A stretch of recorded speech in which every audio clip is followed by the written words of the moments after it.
L'aptocinésie, ça s'adresse à tous les soignants, aussi bien une infirmière, un médecin, un kiné, un ostéopathe, un psychomotricien, psychologue, gynécologue, etc. C'est une question qui est comment on prend soin de nos patients. C'est une question essentielle qu'on se pose tous, mais en premier lieu, comment déjà on s'occupe et on s'adresse à cette personne-là. Que dans la manière d'accueillir, dans la manière de prendre en charge cette personne, dans la manière de s'en occuper avec un contact spécifique, ça va faciliter le soin, ça va permettre d'affiner le diagnostic, ça va permettre de changer le tonus musculaire de la personne, ça va permettre peut-être aussi que les douleurs ne soient pas vécues de la même manière, ça va permettre un certain nombre de choses au-delà de la technique. Bien sûr que nos techniques, que notre savoir-faire est important. Un kiné restera un kiné. Un médecin restera un médecin. Une infirmière restera une infirmière, dans ses compétences, dans ses qualités, etc. Mais c'est comment cette personne-là va mettre en œuvre ce savoir-faire dans une autre relation au patient.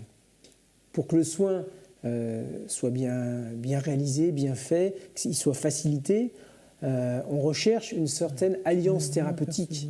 En autonomie, on essaye de comprendre ça. Alors on essaye de comprendre ça à travers une certaine qualité de présence qui va induire de la sécurité ou non chez notre patient. On ne décide pas d'être en sécurité ou d'avoir confiance en quelqu'un.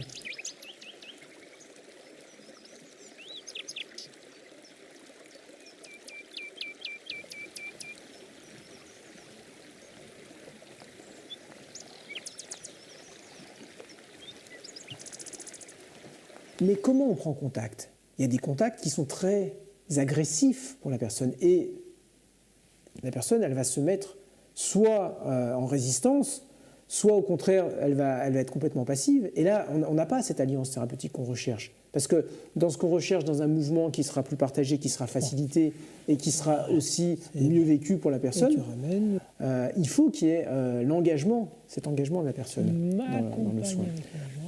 Ça va lui permettre d'être mieux vécu, moins douloureux. Ça va lui permettre de garder un sens, aussi bien pour le patient que pour le soignant. C'est-à-dire que qu'est-ce qui est de pire quand on est patient que d'être objectivé? Dans cette approche en aptonomie, et en particulier en aptocinésie, on ne s'adresse pas à un corps, on ne s'adresse pas à un corps-objet. Il y a vraiment la nécessité de tenir compte du fait qu'on ne peut pas scinder la personne entre le corps, l'esprit, l'affectif, l'âme, tout ce qu'on veut.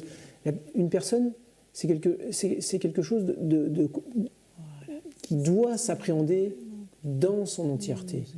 Je m'adresse à un corps en mouvement, à un corps animé de quelque chose. J'en tiens compte. Ce qui ne m'empêche pas que mon objectif de soin reste celui attribué par ma fonction, par mon métier.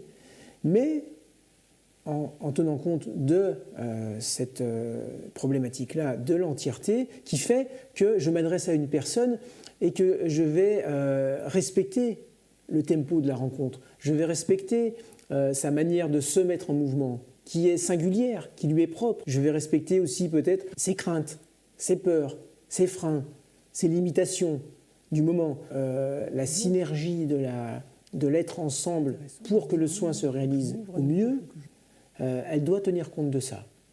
Voilà. Elle doit tenir compte de qui est l'autre en face et qui je suis ce jour-là, à ce moment-là. Le moment